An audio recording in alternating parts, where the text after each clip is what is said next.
विलास मुत्तेमवार यांनी दिलं काँग्रेसच्या पराभवाचं कारण। वेगळ्या विदर्भाला मान्यता न देणंच काँग्रेसला भोवलं असल्याचं केलं विश्लेषण। विधानसभा निवडणुकीत मनसे लढवणार महाराष्ट्रातील सर्व 288 जागा। मनसे आमदारांनी स्पष्ट केली पक्षाची भूमिका।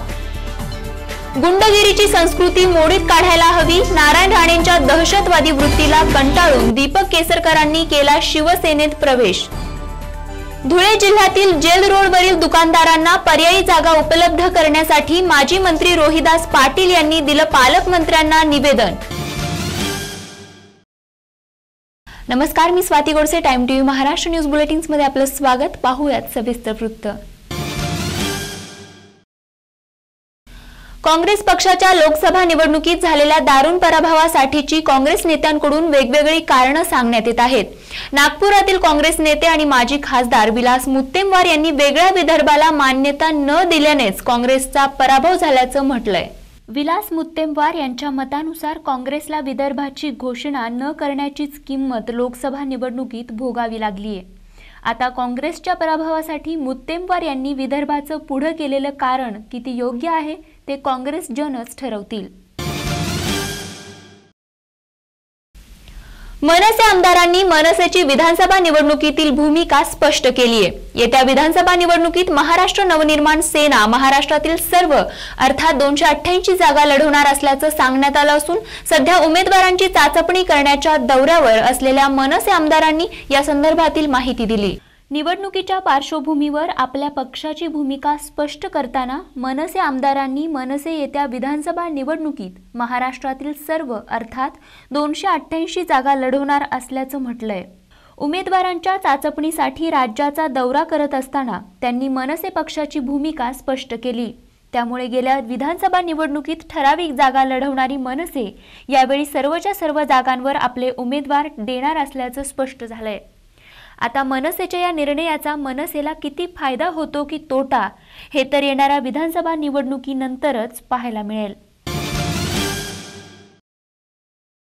सिंधुदुर्ग जिल्ह्याचे राष्ट्रवादीचे आमदार दीपक केसरकर यांनी राष्ट्रवादी पक्षातून बाहेर पडून आता शिवसेनेत प्रवेश केलाय।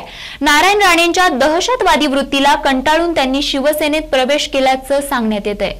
सिंधुदुर्ग जिल्ह्यात राष्ट्रवादी व काँग्रेस कार्यकर्ते यांच्यात गेली 3 वर्ष शीतयुद्ध चालू होतं। यात मुख्य कारण होतं सावंतवाडी विधानसभा मतदारसंघाचे राष्ट्रवादी पक्षाचे आमदार दीपक केसरकर। यामध्ये काँग्रेस पक्ष जरी राष्ट्रवादीचा मित्रपक्ष असला तरी सिंधुदुर्ग जिल्ह्यात आपल्यावर नारायण राणेंकडून वेळोवेळी अवमानित करण्यात आलं। या समस्या त्यांनी प्रदेशाध्यक्ष तसेच पक्षप्रमुख शरद पवार यांच्याकडे मांडल्या होत्या, पण त्याचे फलित काय मिळालं नाही। शेवटी या सर्व प्रकाराला वैतागून त्यांनी शिवसेनेत जाण्याचा निर्णय घेतला आहे। यावेळी पत्रकारांशी बोलत असताना ते म्हणाले, मी पदासाठी नव्हे तर राणे प्रवृत्ती जिल्ह्यातून हद्दपार करण्यासाठी शिवसेनेत जात आहे। राणे प्रवृत्ती हद्दपार करण्यासाठी सर्वांनी एकत्र यावं असं आवाहनही त्यांनी यावेळी केलं।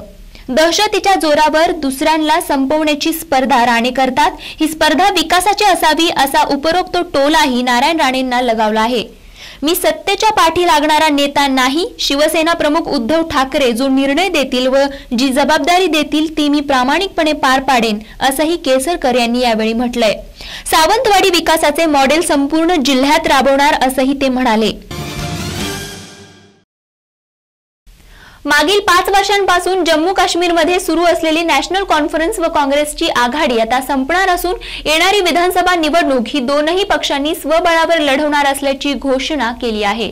जम्मू काश्मीरमध्ये येत्या वर्षाअखेर विधानसभा निवडणूक होणार आहे। तसंच ही निवडणूक स्वबळावर लढवणार असल्याची घोषणाही काँग्रेस आणि नॅशनल कॉन्फरन्सच्या नेत्यांनी दिली आहे। त्यामुळे आता गेल्या 5 वर्षांपासून जम्मू काश्मीरमध्ये सुरू असलेली नॅशनल कॉन्फरन्स व काँग्रेसची आघाडी संपुष्टात येणार असल्याचं वर्तवण्यात येतंय।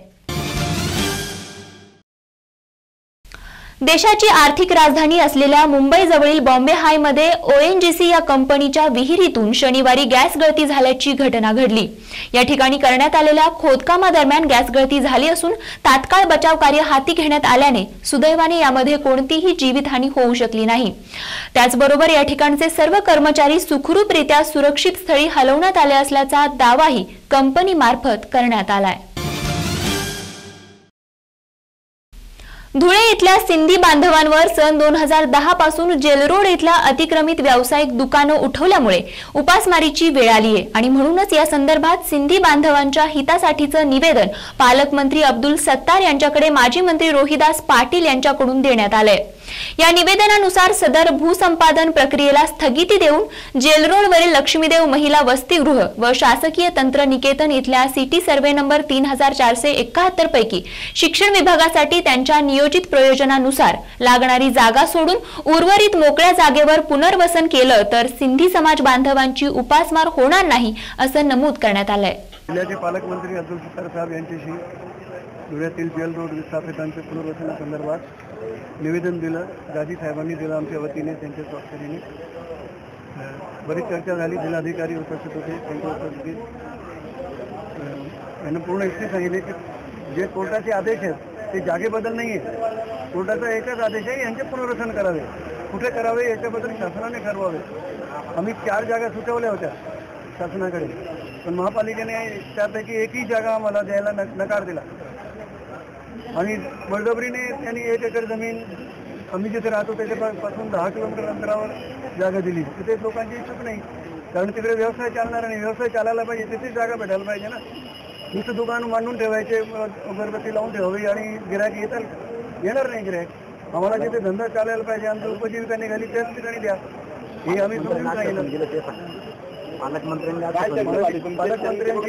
पालकमंत्र्यांची चर्चा झाली की आम्हाला दुईबाई हॉस्टेलच्या ठिकाणी पडीक जमीन जी आहे वर्षे पडून आहे त्या ठिकाणी आम्हाला जागा द्या, नगरपालिकेला द्या, ते बांधून देतील।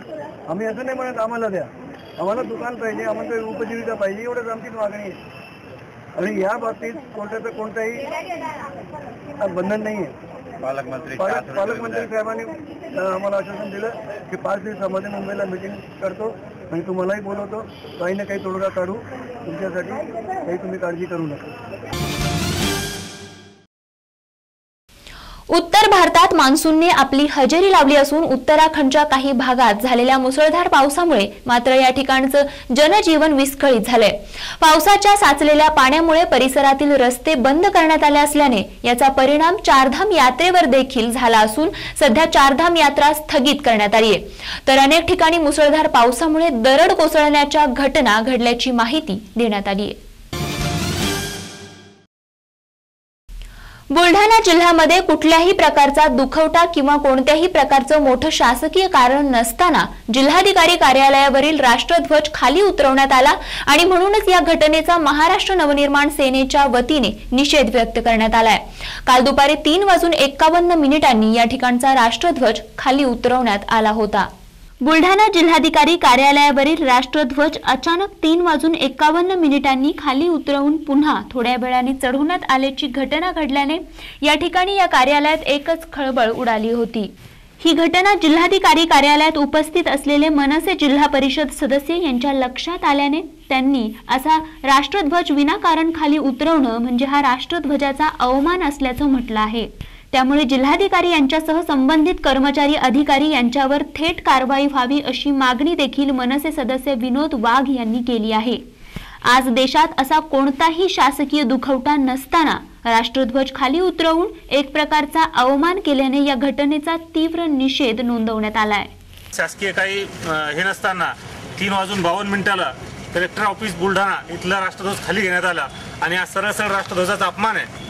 म्हणजे वारंवार तुम्हाला वाटेल तेव्हा तुम्ही राष्ट्रध्वज वरती चढवायचा, वाटेल तेव्हा राष्ट्रध्वज खाली घ्यायचा, असं करून जर तुम्ही या देशाचा आणि राष्ट्रध्वजाचा अपमान करत असेल तर निश्चितपणे इथल्या सगळ्या कर्मचाऱ्यावर अधिकाऱ्यावर कारवाई झाली पाहिजे आणि याचा जाब त्यांना विचारला पाहिजे। याला जिल्हाधिकारी सहित सगळे कर्मचारी या ठिकाणी जबाबदार आहे, त्यांना याचा जाब या ठिकाणी विचारला पाहिजे। आम्ही या सदर घटनेचा निषेध करतो आणि राष्ट्रध्वजाचा झालेला अपमान यापुढे आम्ही कदापि सहन करणार नाही असा इशारा सुद्धा महाराष्ट्र नवनिर्माण सेनेच्या वतीने त्यांना या ठिकाणी। जम्मू मधील अर्निया सेक्टरमध्ये काल पुन्हा पाकिस्तानकडून शस्त्रसंधीचं उल्लंघन करण्यात आल्याचं वृत्त आहे। आतापर्यंत तब्बल 12 चौक्यांवर हा गोळीबार करण्यात आला असून 3 दिवसांपूर्वीच आरेसपुरा या भागात झालेल्या गोळीबारात भारतीय सैन्याचा एक जवान शहीद झाला होता। दरम्यान पाकिस्तानचे सुरू असलेले नापाक इरादे हाणून पाडण्यासाठी भारतीय जवान गोळीबाराला अगदी चोखरित्या प्रत्युत्तर देत आहेत। मात्र सतत शस्त्रसंधीचं उल्लंघन करणाऱ्या पाकिस्तानने आपली कृती चालूच ठेवल्याचं पाहायला मिळतंय। आणि यानंतर मुंबईकरांना दिलासा देणारी बातमी। मुंबईमध्ये सुरू असलेल्या संततधार पावसामुळे मुंबईला पाणी पुरवठा करणाऱ्या तलावांच्या पाणीसाठ्यात समाधानकारक वाढ झाली आहे। त्यामुळे आता गेल्या 4 दिवसात झालेल्या पावसामुळे मुंबईकरांना 23 दिवस पुरेल एवढा पाणीसाठा जमा झाला असल्याचं वृत्त आहे। मात्र पावसाने येत्या 3 महिन्यात असाच जोर कायम ठेवला तर मुंबईकरांना पिण्याच्या पाण्याचा तुटवडा भासणार नाही। आणि या न्यूज बुलेटिन्समध्ये पुन्हा एक नजर टाकूया त्याच्या हेडलाईन्सवर। विलास मुत्तेमवार यांनी दिलं काँग्रेसच्या पराभवाचं कारण। वेगळ्या विदर्भाला मान्यता न देणंच काँग्रेसला भोवलं असल्याचं केलं विश्लेषण। विधानसभा निवडणुकीत मनसे लढवणार महाराष्ट्रातील सर्व 288 जागा। मनसे आमदारांनी स्पष्ट केली पक्षाची भूमिका। गुंडगिरीची संस्कृती मोडीत काढायला हवी। नारायण राणेंच्या दहशतवादी वृत्तीला कंटाळून दीपक केसरकरांनी केला शिवसेनेत प्रवेश। धुळे जिल्ह्यातील जेल रोडवरील दुकानदारांना पर्यायी जागा उपलब्ध करण्यासाठी माजी मंत्री रोहिदास पाटील यांनी दिलं पालकमंत्र्यांना निवेदन। आणि आज वेळ झाली इथेच थांबण्याची। तुम्ही पाहत रहा टाइम टीव्ही महाराष्ट्र न्यूज, अचूक वेळ खरी गोष्ट। नमस्कार।